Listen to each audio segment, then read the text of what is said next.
Well, welcome back and thank you for staying with KTN Prime. Now we want to dive into our conversation. It's all about the Deputy President Rigathi Gachagua's impeachment motion that was tabled in Parliament on Tuesday. And of course, we've seen that public participation is set to begin tomorrow. So what exactly does the law say about this entire process? Nelson Havi, who is a former LSK president, to be exact, the 49th LSK president, is here with me to just, share the nuggets of wisdom with us. Thank you for joining us. Good evening. Good evening. You're welcome. Okay, let's start with the top. It is a first under the 2010 Constitution. As you give your initial thoughts on the process, talk to us about the entire process as enshrined in the Constitution. Well, you see, first and foremost, the remedy of impeachment is at the highest executive level, reserved for the president and the deputy president.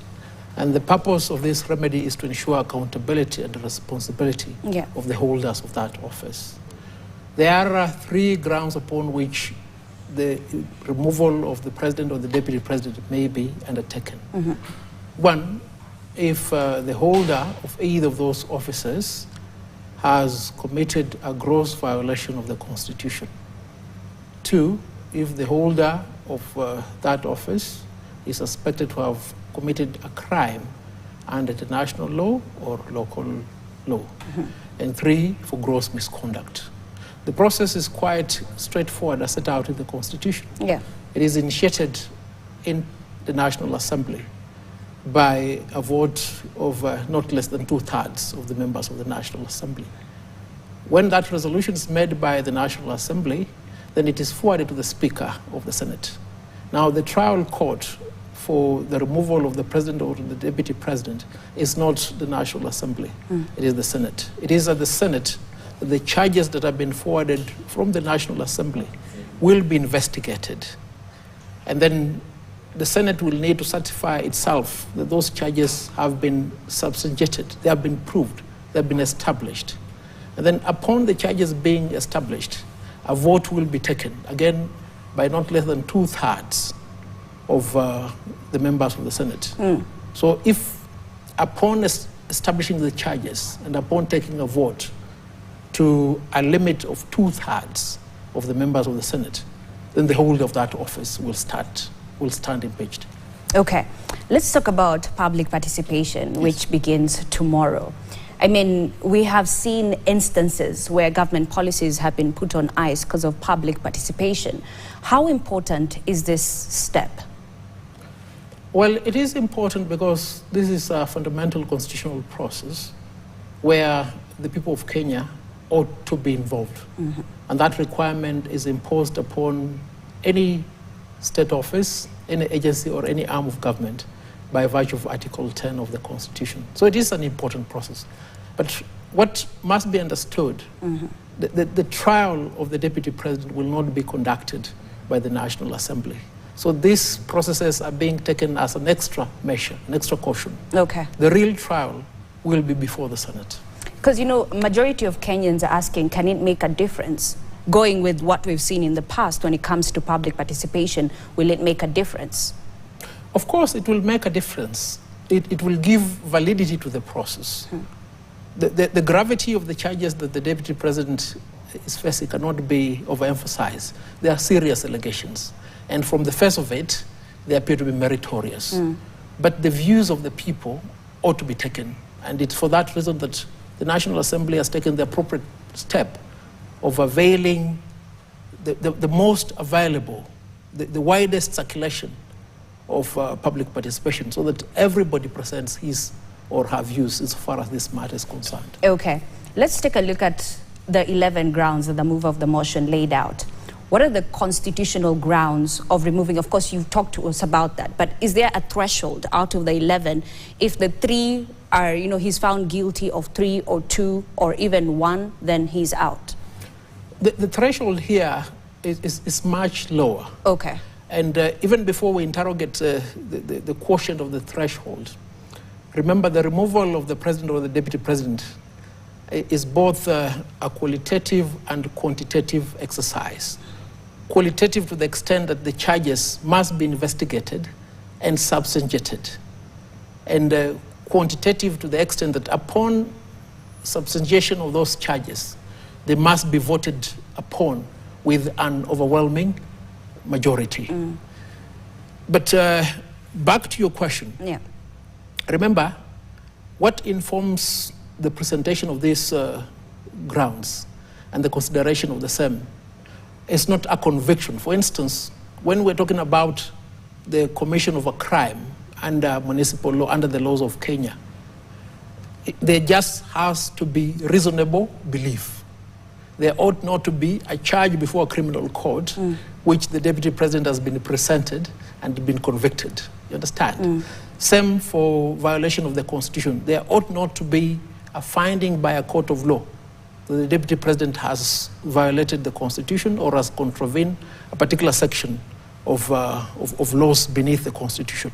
Just a belief. Okay. So to that extent, this threshold is one that is likely to be met if you're considering the qualitative aspect of this consideration. As to whether or not sufficient numbers would be marshaled, both at the National Assembly or at the Senate, is a different question altogether. How long will this process take? It's supposed to be short because the office of the Deputy President is a very important office. It is one in which we cannot entertain a lengthy trial. So as soon as a resolution is made by the National Assembly, the Speaker of the National Assembly has 2 days to notify the Speaker of the Senate. The Speaker of the Senate has 7 days within which to convene the Senate, to sit and try the matter. The Senate may designate a small number of themselves, 11 in particular, as a committee, to consider these charges, to investigate them, to substantiate them, and then present it to the full House of the Senate within 10 days. So 2 days plus 7 plus 10. It ought to be done in a period of about 20 days. Okay. Is it a double-edged sword? I mean, we've seen some allies from, the DP's camp as well as some Kenyans saying, we voted you together. That means if one goes, the other one goes. No, that is a false construct. Okay. The Constitution is quite express. The president is elected. Then when you proceed to the subsequent article with the marginal note, the election of the deputy president, it says the deputy president is nominated by the president. So to that extent, there is doubt in the claim that these two were elected as a pair and they must fall as a pair. No. And to justify this argument is this. In the event that the Senate finds in favor of the move of that motion and determines that the deputy president must be removed from office, then it is the president again who will nominate somebody and present his or her name to the National Assembly. So this argument that the deputy president has been going around with, claiming that we were elected together, we'll go back home together. No, it is the president that is elected. The deputy president is nominated to run with the president for that election. Okay, it is a political process, of course, yes, and it's a nasty one, if we may say so. But does it set a precedent? Are there positives that we can derive from this as a country going forward? Well, first and foremost, there appear to be overwhelming evidence that Rigathi Gachagua has misconducted himself in many ways. And in my evaluation, 6 of those charges are of the kind that can be substantiated, they can be proved. If I was to be asked to vote, I will vote in favor of the removal. But what is the take home? Are these members of the National Assembly who are initiating this process holier than thou?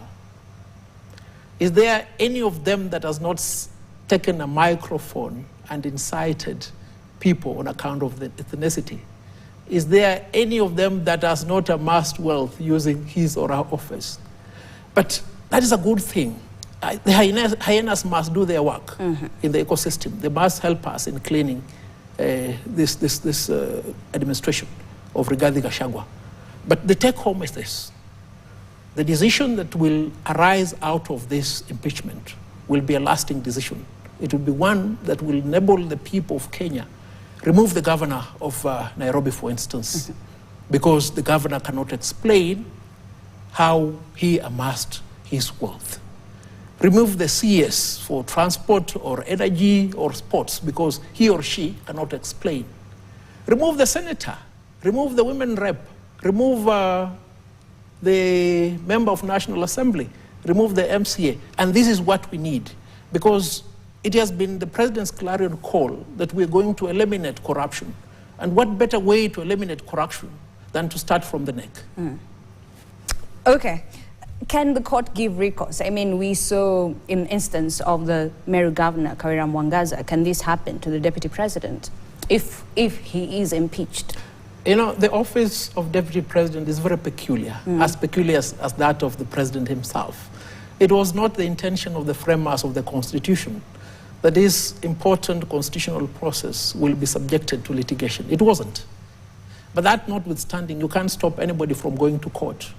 No wonder, therefore, we have about 10 petitions that have so far been submitted. And the mere fact that the judges have been reluctant to give an interlocutory order, any preservatory order, is a confirmation that this is a constitutional process that the judges understand must be left to run its natural course through the National Assembly and the Senate. Okay. You've talked about double standards, you know. How do we eliminate this as a country in general, especially, for example, in Parliament? Well, this is the starting point. Okay. Because it's never happened before. And Kenyans must be happy that it's happening now. Of course, we will have sympathy for Rigathi Gachagua. But you see, systems must work. And if it will work at the highest level as it's going to work in this particular case, then we stand a better chance of stemming the impunity, the lack of accountability, and the failure of responsibility on the part of leaders that have either been elected or appointed. It is a good thing. It must happen. Okay. It's like burning to ashes so that we have a rebirth. We have a rejuvenation. The deputy president has gone to court even today. And of course, what he was saying is that he doesn't have confidence in the speaker and the deputy speaker based on their utterances. Is this something that could hold water? Well, the same deputy president did not have confidence in Esther Maina when she determined that he had unlawfully acquired wealth close to 200 million. So this is a lamentation that is peculiar to him. It's peculiar to many of those people that are in power. And when there is need for them to meet the requirement of accountability so far as the exercise of their power is concerned, they will find somewhere to blame. Look, the speaker will not vote and has said as much. And even if he or his deputy were to vote, what are the issues under consideration? What are the thresholds? What are the numbers that are supposed to be complied with? Will they be complied with if you are to remove the two? They will still be met. So it is incumbent upon Rigathi Gachagua to mount a formidable defense and to avoid these sideshows of pointing fingers and blame here and there. There is a chance for him to convince the Senate that some or all of these charges are not meritorious. That is the opportune moment for him to go and make his case. What he's doing right now, running from this court to another court, pointing fingers here and there, will not help him. Are there any other options apart from him convincing Senate that he might take that might save his political lifeline? Of course, the other option is to resign, but it is imperative that he doesn't resign. Let him go and defend himself. What do we know? He may just succeed. What do we know? He may just fail. So we need this process to work. If he resigns, if he continues with the process and he's impeached, can then someone take him to court based on the same grounds? Verily, he'll be taken to court if he's impeached. You need to see the history of impeachment. In medieval times, if you are found to be unsuitable to be king, you were killed. But in these times, if you are found to be unsuitable to be president or deputy president, you will surely face criminal charges. And this is exactly what happened to Jacob Zuma. You remember, Jacob Zuma was removed from office as vice president because he was suspected to have committed offenses of corruption. Through machination, he managed to reinvent himself and became president. Eventually, he was removed. And what was his fate? He was taken to court and he was jailed. Finally, your final thoughts as we concluded this matter. Well, people may want to see this as a vendetta against Rigathi Gachagua. I do not think it is. It is a test of the process. And it's imperative that people put aside their emotions and let the process run its natural course. Perhaps this may be the only chance that we have to entrench the impeachment process for the purpose of ensuring that we have accountability and we term impunity insofar as leadership is concerned in this country. We need this process. It must be taken to its logical conclusion. All right, thank you so much. Nelson Havi, the former LSK president, of course, for just sharing and elaborating that particular process.